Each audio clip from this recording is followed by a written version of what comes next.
Welcome to యోగ సూత్ర.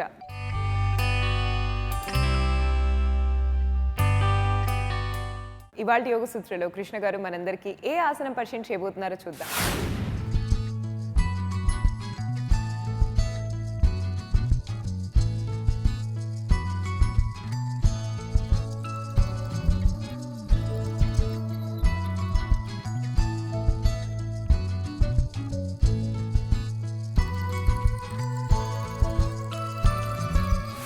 నమస్తే.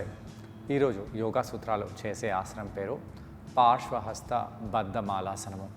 ఈ యొక్క ఆసనంలో మనము షోల్డర్ పై బాగా ప్రెషర్ పడేలాగా ఆసనం చేయబోతున్నాము.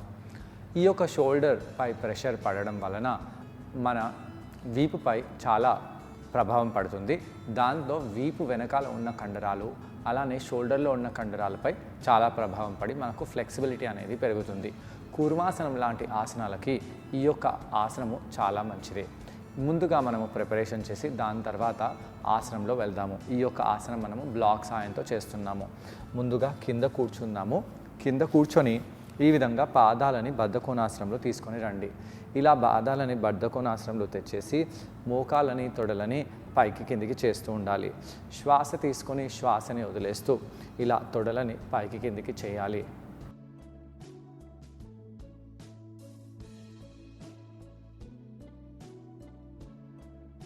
కొంత సమయం పాటు ఇలా తొడలని పైకి కిందికి అలానే చేస్తూ ఉండాలి. దీంతో నడుము ప్రాంతంలో వీపులో ఉన్న కండరాలన్నీ ఫ్రీగా అయిపోయి ఫ్లెక్సిబుల్గా తయారవుతాయి. ఈ విధంగా చేసిన తర్వాత రెండు తొడలను దగ్గరగా తెచ్చేసి ఈ విధంగా ఆపోజిట్ వైపు కూడా చేద్దాము. దీంతో తొడ బయటి భాగంపై చాలా ప్రభావం పడుతుంది. ఆ యొక్క కండరాలు ఇక్కడ యాక్టివేట్ అవుతాయి. నడుముకి సంబంధించిన ఆసనాలు చేసినప్పుడు మనము ఇలా తొడ లోపటి బయట ఉన్న కండరాలని వార్మప్ చేసుకోవాలి. నడుముతో పాటు మనము షోల్డర్స్పై కూడా ప్రభావం పడేలాగా ఈరోజు ఆసనంలో వేరియేషన్ని చేస్తున్నాము. చేతులని ఇలా తెచ్చేయండి. ఈ విధంగా వెనకాలకి తీసుకెళ్ళండి. అయితే ఇలా తెచ్చినప్పుడు చేతులు ముందుకు ఉండాలి. ఇలా తీసుకెళ్ళినప్పుడు ఇలా వెనకాలకి వెళ్ళాలి. ఇక్కడ మనము షోల్డర్లో ఈ విధంగా రొటేషన్ అయ్యేలాగా చూడాలి. ఎప్పుడైతే ఇలా షోల్డర్లో రొటేషన్ అవుతుందో ఈ యొక్క ఎముక భాగము ముందుకు ఇలా వచ్చేస్తుంది. ఎప్పుడైతే మన చేతులని ఇలా ఫ్రెండ్స్ అలాంటి వాళ్ళు పట్టుకొని ఇలా వెనకాల వైపు చేస్తారో ఎలా అనిపిస్తుంది? ఇది బయటకు వచ్చేస్తున్నట్టుగా అనిపిస్తుంది. అదే ఇక్కడ మనము ఆసనంలో చేస్తున్నాము. ఈ విధంగా 20 నుంచి 30 సార్లు మనము ఈ విధంగా ముందుకి వెనకాలకి చేస్తూ ఉండాలి. దీంతో షోల్డర్లో ఉన్న కండరాలని బాగా వార్మప్ అయిపోతాయి. అలా చేసిన తర్వాత వీపుని నిటారుగా చేసి కూర్చోండి. ఇలా సైడ్ టు సైడ్ బెండ్ అవుదాము. దీంతో కూడా షోల్డర్లో అలానే వీపులో ఉండే కండరాలపై కూడా ప్రభావం పడుతుంది.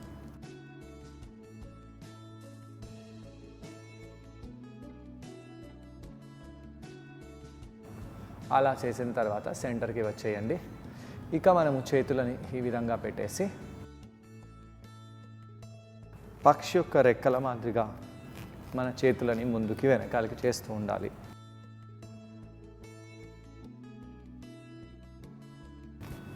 ఇక్కడ మనము చేతులని ముందుకి వెనకాలకి రెండు చేస్తున్నాము. ఇలా చేయడం వలన మన భుజాలలో ఉండే కండరాలపై చాలా గట్టి ప్రభావం పడుతుంది. అలానే వీపులో ఉండే కండరాలపై కూడా ప్రభావం పడుతుంది. అలా చేసి కొంత సమయం పాటు ఉండండి. ఇప్పుడు మనము మాలాసనంలో వెళ్ళి కూర్చున్నాము. మాలాసనంలో ఒక బ్లాక్ని మన పృష్ఠభాగం కింద పెట్టేసి కూర్చోవాలి.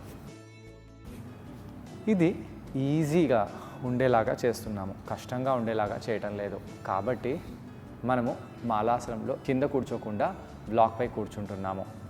ఇలా బ్లాక్పై కూర్చోవడం వలన మనకు కొంచెం స్థిరత్వం అనేది లభిస్తుంది. ఎవరికైతే ఇలాంటి మాలాసనము నార్మల్గా మాలాసనంలో కూర్చోవడానికి రాదో అలాంటి వాళ్ళు ఇలా కూర్చుంటారు. ఎందుకు? చాలామంది వ్యక్తులు ఈ విధంగా ఉంటారు మాలాసనంలో, లేదా ఒక కాలు ఇలా పెట్టి ఉంటారు. ఇది ఎందుకు? మన నడుము కండరాలలో ఫ్లెక్సిబిలిటీ లేనిపోవడం వలన మనకు ఈ విధంగా నడుములు టైట్ అయిపోతున్నాయి. అలానే ఇవాళ రేపు ఇండియన్ కమోడ్ని ఎవరు వాడటం లేదు. కాబట్టి దాంతో కూడా ఇలా మాలాసనంలో కూర్చోలేకపోవడము అనే ప్రాబ్లమ్స్ మనకు వస్తాయి. కాబట్టి అలాంటి వాళ్ళు ఎవరైతే మాలాసనము నార్మల్గా చేయలేరో అలాంటి వాళ్ళు ఇలా బ్లాక్ని పెట్టేసి చేయాలి. ఇలా చేసిన తర్వాత మనము చేతులని నమస్కారంలో జోడించి తొడలని దూరంగా చేస్తూ నడుముపై ఎలాంటి ప్రభావం పడుతుంది, వీపుని విశాలంగా చేస్తూ ఛాతిని విశాలంగా చేస్తూ పొట్ట కండరాలని లోపలికి బిగిస్తూ ఉండాలి. మలాసనంలో మన అపాన ప్రాణవాయువు యాక్టివ్గా ఉంటే మన శరీరంలో ఉండే అన్ని విసర్జన క్రియలు సక్రమంగా పనిచేస్తాయి. వీపుని స్ట్రైట్ చేస్తూ ఇలా కొంత సమయం పాటు ఉండాలి. దాని తర్వాత మనము ఒక చేతిని ఇలా పెడుతున్నాము. ఇంతకుముందు ఈ ఎపిసోడ్ని మనం చేసాము. ఇలా చేసి పార్శ్వంగా మనం బెండ్ అయ్యాము. అయితే ఈరోజు మనం పార్శ్వంగా బెండ్ అవ్వకుండా ఇలా రొటేట్ చేస్తున్నాము. యాక్చువల్గా ఇలా చేస్తూ మనము నెమ్మదిగా ఈ చేతిని రొటేట్ చేస్తూ బద్ధమాలాసనంలో వెళ్ళాలి. ఈ యొక్క ఆసనాన్ని కూడా మనం చేసాము. అయితే ఈ బద్ధమాలాసనంలో వెళ్ళాలంటే మన షోల్డర్లో ఫ్లెక్సిబిలిటీ అవసరము. ఆ యొక్క ఫ్లెక్సిబిలిటీ ఎలా వస్తుంది? ఆ యొక్క ఫ్లెక్సిబిలిటీ రావాలంటే మనము ఈ యొక్క చేతిని బాగా ఎక్స్టెండ్ చేయాలి. ఇలా ఎక్స్టెండ్ చేస్తూ ఇలా కిందికి బెండ్ అవ్వాలి. ఇలా బెండ్ అయినప్పుడు మన వీపులో ఎలా అనిపిస్తుందో గమనించాలి. శ్వాస తీసుకుంటూ శ్వాసని వదిలేస్తూ చేతిని బాగా సైడ్కి చేస్తూ కిందికి బెండ్ అవుతూ ఉండాలి.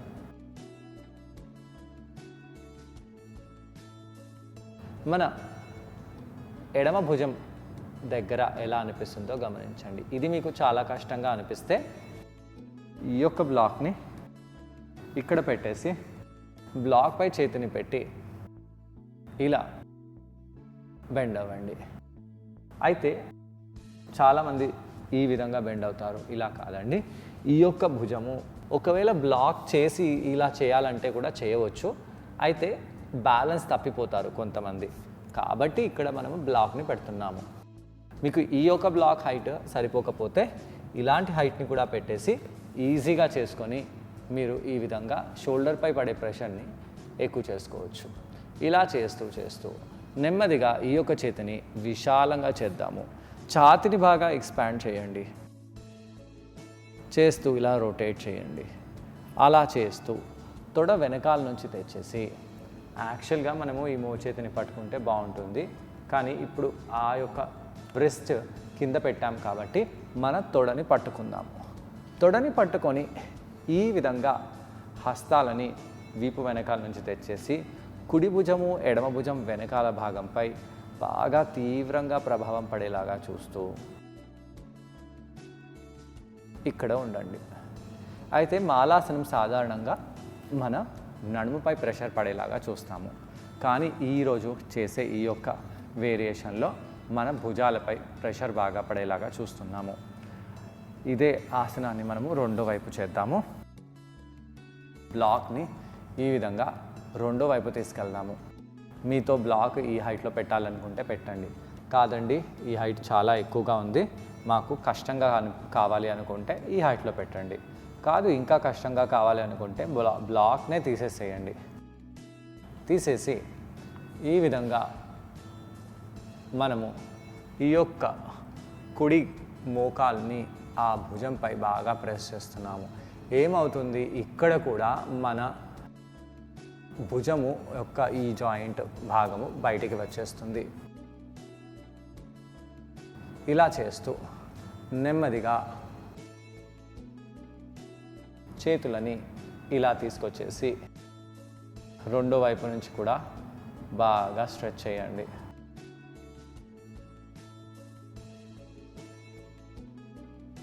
శ్వాస తీసుకుంటూ శ్వాసనే వదిలేస్తూ కొంత సమయం పాటు ఇక్కడ అలానే ఉండాలి. కిందికి వంగి ఈ యొక్క భుజంపై బాగా ప్రెషర్ పడేలాగా చూసి దాని తర్వాత నెమ్మదిగా బయటికి వచ్చేసేయండి. నడుము తొడలతో పాటు భుజము వీపు వెనకాల భాగంపై కూడా బాగా ప్రభావం పడేలాగా మనము ఈ యొక్క ఆసనం మనం చేసాము. ఈ యొక్క ఆసన ధ్యేయం ఏంటి? రాను రాను మనము ఈ విధంగా చేతులని వెనకాలకి తీసుకెళ్ళడానికి రాను రాను ఈ విధంగా షోల్డర్స్ని మన వీపు వెనకాల తీసుకెళ్ళి బద్ధంగా బంధించేలాగా ఈ యొక్క ఆసనం మనకు హెల్ప్ చేస్తుంది. కొంత సమయం పాటు మనము రిలాక్స్ అయిపోవాలి. దాని తర్వాత కావాలంటే మనము ట్విస్ట్ చేయవచ్చు. కౌంటర్ ఆసనానికి ఈ విధంగా కుడివైపు ట్విస్ట్ చేయండి. నేను ఈజీగా ఉండే ఈ యొక్క ట్విస్ట్ని ఇక్కడ కౌంటర్ ఆసనంగా యూస్ చేస్తున్నాను. మీకు కావాలంటే కష్టంగా ఉండే ట్విస్ట్ని కూడా మీరు వాడవచ్చు. రెండో వైపు కూడా ఈ విధంగా ఈజీగా ఉండే ట్విస్ట్ని చేద్దాము. వార్మప్లో కష్టంగా ఉండే ఆసనాలను వాడకుండా కొద్దిగా ఈజీగా ఉండి అందరూ చేసేలాగా ఉండే ఆసనాలను మనం చేసినట్టయితే మనకు చాలా మంచిది. దీని తర్వాత రిలాక్స్ అయిపోండి. ఈ ఆసనాన్ని ట్రై చేయడానికి కృష్ణ గారితో పాటు నేను కూడా జాయిన్ అవబోతున్నాను. మరి మా ఇద్దరిని చూసి ఈ ఆసనాన్ని మీరు కూడా ట్రై చేసేయండి. నమస్తే. ఈరోజు యోగా సూత్రాలు చేసే ఆసనం పేరు పార్శ్వ హస్త బద్ధ మాలాసనము. మాలాసనము నడుము కండరాలపై బాగా ప్రభావం చూపిస్తుంది. ముందుగా పాదాలని ఒక దగ్గర పెట్టేసి బద్ధకోణాసనంలో కదిలించాలి. కొంత సమయం పాటు ఇలా బద్ధకోణాసనంలో కాళ్ళని కదిలిస్తూ ఉండండి. శ్వాస తీసుకుంటూ శ్వాసని వదిలేస్తూ కొంత సమయం పాటు కాళ్ళని కదిలిస్తూ ఉండాలి. నడుము కండరాలు తొడ కండరాలలో ఎలా అనిపిస్తుందో గమనించాలి.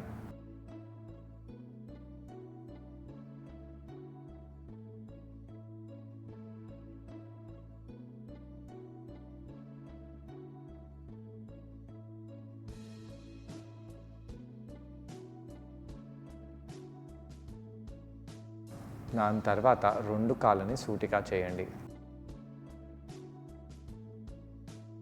చేసి కాళ్ళని దూరంగా దగ్గరగా తేవాలి.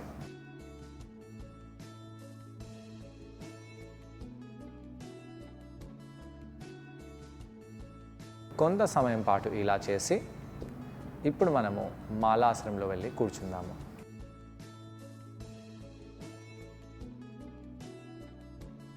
శ్వాస తీసుకుంటూ శ్వాసని వదిలేస్తూ ఇలా మాలాసనంలో కొంత సమయం పాటు ఉండండి. అయితే మాలాసనం బాగా చేయడానికి మన పృష్ఠభాగాల కింద ఒక బ్లాక్ని తెచ్చి పెట్టేయండి. అవసరమా? కొంతమంది ఇలా కూర్చోలేరు కాబట్టి వాళ్లకు ఈ యొక్క బ్లాక్ చాలా అవసరము. కొంత సమయం పాటు ఇలా ఉండి ఆసనం నుంచి వజ్రాసనంలోకి వచ్చేయండి.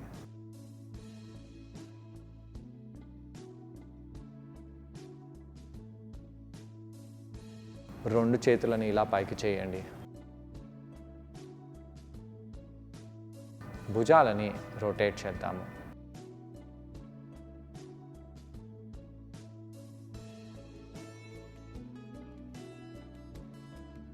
రివర్స్గా కూడా రొటేట్ చేయండి.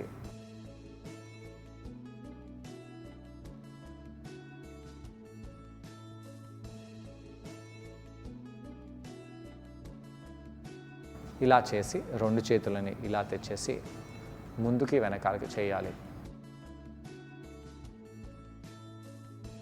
ఫాస్ట్గా చేద్దాము.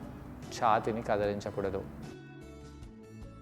భుజం వెనకాల ఎలా అనిపిస్తుందో గమనించాలి. అలా చేసిన తర్వాత ఒకసారి లాటరల్గా స్ట్రెచ్ అవ్వండి. రెండో వైపు అదే విధంగా లాటరల్గా స్ట్రెచ్ అవుతాము. లాటరల్గా ఇలా స్ట్రెచ్ అవుతూ ఉండండి.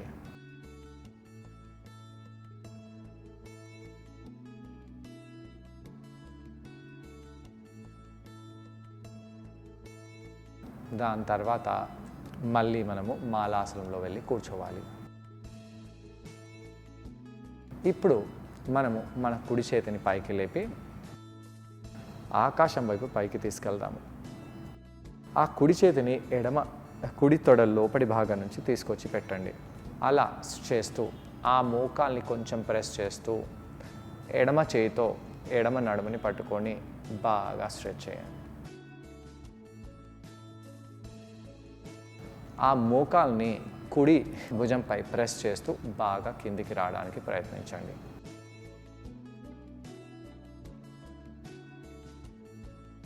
చేతిని స్ప్రెడ్ చేయండి, తీసుకెళ్ళండి, ఇంకా తీసుకెళ్ళండి. అలానే ఉండి ఇటువైపు ఉన్న చేతిని పైకి బాగా ఎక్స్పాండ్ చేయాలి. తల కిందికి పారేయకండి, పైకి చేయండి. అలా చేస్తూ ఎలా అనిపిస్తుందో గమనించండి. ఇదే ప్రక్రియ బ్లాక్ని పృష్ఠభాగాల కింద పెట్టి చేద్దాము. ఇదే ప్రక్రియని మళ్ళీ చేద్దాము. పృష్ఠభాగాలని బ్లాక్పై పెట్టేసి కూర్చోవచ్చు, లేదా ఆ బ్లాక్ హైట్ని కూడా పెంచవచ్చు. ఇప్పుడు అదే చేతిని మళ్ళీ మోకాలు లోపటి నుంచి తెచ్చేసి ప్రెస్ చేయండి. మోకాల్ని బాగా కింద ప్రెస్ చేయాలి, ఇంకా ప్రెస్ చేయాలి. ఎలా అనిపిస్తుందో గమనించండి. ఇప్పుడు ఈ యొక్క చేతిని ఆకాశం వైపు పైకి తీసుకెళ్ళి చెస్ట్ని ఓపెన్ చేయాలి. ఆ యొక్క చేతిని అలానే చూస్తూ ఛాతీని ఓపెన్ చేస్తూ నెమ్మదిగా వీపు వెనకాల నుంచి తెచ్చేసి ఇలా తొడని ఇంకా నడుము దగ్గర తెచ్చి పెట్టాలి. ఛాతీని బాగా ఓపెన్ చేస్తూ ఉండాలి. ఎలా అనిపిస్తుందో భుజాలలో, వీపులో గమనిస్తూ రిలాక్స్ అవ్వండి. రెండో వైపు ఎడమ చేతిని తీసుకొని రండి. తీసుకొస్తూ ఆ మోకాలని ఫార్వర్డ్గా బెండ్ చేయాలి. బెండ్ చేస్తూ ఉండండి, చేస్తూ ఉండండి, చేస్తూ ఉండండి. హస్తాన్ని బాగా ప్రెస్ చేయండి. శ్వాస తీసుకుంటూ శ్వాసని వదిలేస్తూ ఇక ఆ కుడి చేతిని స్ప్రెడ్ చేసి చెస్ట్ని బాగా ఓపెన్ చేయండి. మోకాల్ని బాగా ప్రెస్ చేయండి, ఇంకా ప్రెస్ చేయండి, మళ్ళీ ప్రెస్ చేయండి. ఆ కుడి చేతిని మీ వీపు వెనకాల నుంచి తీసుకెళ్ళండి. ఛాతీని బాగా ఓపెన్ చేసి తొడ ఇంకా మీ యొక్క నడుము దగ్గర తీసుకొని రావాలి. ఛాతీని బాగా ఓపెన్ చేస్తూ ఈ మోకాల్ని కింద ప్రెస్ చేయండి. ఏమనిపిస్తుంది? ఈ యొక్క ఛాతీ ముందు భాగము, వెనకాల భాగము రెండిటిపై బాగా ప్రభావం ఇక్కడ పడుతుంది. నెమ్మదిగా ఆసనం నుంచి బయటికి వచ్చేయండి. చూసారు కదండి, ఈ ఆసనం పేరు పార్శ్వహస్త బద్ధమాలాసన. ఈ ఆసనాన్ని మనం బ్లాక్ సహాయంతో చేసాం. ఈ ఆసనం చేయడం వలన వీపు కండరాలకు చాలా మంచిది. వీపు కండరాలు బాగా స్ట్రెచ్ అవుతాయి. అలాగే భుజాల కండరాలకు కూడా చాలా మేలు చేస్తుంది. వీపు కండరాలు, భుజాల కండరాలు బాగా ఫ్లెక్సిబుల్గా తయారవుతాయి. అలాగే మన జీర్ణశక్తి కూడా బాగా పెంపొందుతుంది. వీటితో పాటు తొడ కింది భాగంలో ఉన్న కండరాలు బాగా స్ట్రెచ్ అవుతాయి. వీటన్నిటితో పాటు మనలో అపాన ప్రాణవాయువు బాగా యాక్టివేట్ అవుతుంది. అలాగే ఛాతీ కూడా ఎక్స్పాండ్ అవుతుంది. ఇప్పుడు మనము నార్మల్గా కింద కూర్చోవాలి. ఇప్పటి వరకు ఛాతీని ఇలా స్ట్రెచ్ చేస్తాం కాబట్టి ఈ విధంగా చేతులని ఫోల్డ్ చేద్దాము. గరుడాసనంలో చేతులను తెచ్చిపెట్టాము. గోముఖాసనంలో కాళ్ళని తేవాలి. ఇలా గోముఖాసనంలో కాళ్ళని పెట్టేసి గరుడాసనంలో చేతులను తెచ్చిపెట్టండి. చేతులని ఇంకా ముందుకనండి. హస్తాలని, మోచేతులని పైకనండి. దాని తర్వాత ఫార్వర్డ్గా బెండ్ అవ్వాలి. ఫార్వర్డ్గా బెండ్ అయిపోండి. ఇక్కడ అలానే ఉండండి. పొట్ట కండరాలని లోపలికి బిగిస్తూ కొంత సమయం పాటు ఇక్కడ అలానే ఉండాలి. నెమ్మదిగా పైకి వచ్చేసేయండి. చేతులను రిలీజ్ చేసి రెండో వైపు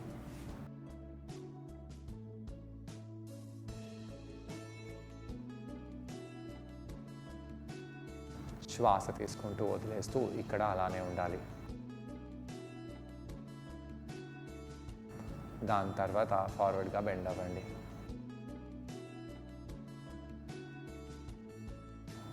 ఎలా అనిపిస్తుందో గమనించండి. నెమ్మదిగా చేతులను వదిలేసి పైకి వచ్చేయండి. రిలాక్స్ అయిపోండి. ఇలా కౌంటర్ చేయడం వలన భుజాల కండరాలు, వీపు కండరాలు, అలాగే తొడ భాగంలో ఉన్న కింది కండరాలు ఇవన్నీ కూడా బాగా స్ట్రెచ్ రిలాక్స్ అయిపోతాయి. మరి ఇవాళ యోగ సూత్రలో కృష్ణ గారిని మనం అడగబోయే ప్రశ్న ఏంటంటే, ఈ ఆసనం చేసేటప్పుడు మనం అందరం ఎటువంటి జాగ్రత్తలు పాటించాలి? ఈ ప్రశ్నకు సమాధానం కృష్ణ గారిని అడిగి తెలుసుకుందాం. ఈ యొక్క ఆసనం చేసేటప్పుడు ఎలాంటి జాగ్రత్తలు తీసుకోవాలి? కొంతమంది వ్యక్తులు ఇలా ఉంటారు. వాళ్ళ భుజము ఇలా ముందుకు వచ్చేసి పడిపోయినట్టుగా ఉంటుంది. అయితే వృద్ధులు కాదు, యంగ్స్టర్స్ కూడా ఇలా ఉంటారు. ముఖ్యంగా స్త్రీలు ఇలా ఉండడం వలన ఈ యొక్క షోల్డర్ ఎముక ముందుకు వచ్చేస్తుంది. అయితే అలాంటి వాళ్ళు ఇలా ఇంకా ముందుకు చేస్తే ఈ యొక్క షోల్డర్ ఇంకా ముందుకు వచ్చేస్తుంది. కాబట్టి మీరు జాగ్రత్తగా ఈ ఆసనాన్ని చేయాలి. ఈ ఆసనం చేసే ముందు మీరు ఈ విధంగా వెనకాలకి వెళ్ళే ఈ కాలర్ బోన్ వైడన్గా అయ్యే ఆసనాలని బాగా చేసిన తర్వాత ఇలాంటి ఆసనం చేస్తే మంచిది. షోల్డర్ వీక్గా ఉండి బోన్ బయటికి వచ్చింది అలాంటి వ్యక్తులు ఈ యొక్క ఆసనాన్ని చేయకుంటే చాలా మంచిది. సో చూసారు కదండి ఇవాళ ఎపిసోడ్లో పార్శ్వహస్త బద్ధ మాలాసన. మరి ఈ ఆసనాన్ని మీరందరూ తప్పకుండా ట్రై చేసి దీనివల్ల వచ్చే లాభాలను మీరు కూడా పొందండి. తిరిగి రేపటి ఎపిసోడ్లో మరో ఆసనంతో ఇంకొన్ని బెనిఫిట్స్తో మనం మళ్ళీ కలుసుకుందాం. అంతవరకు stay fit and be healthy. Bye.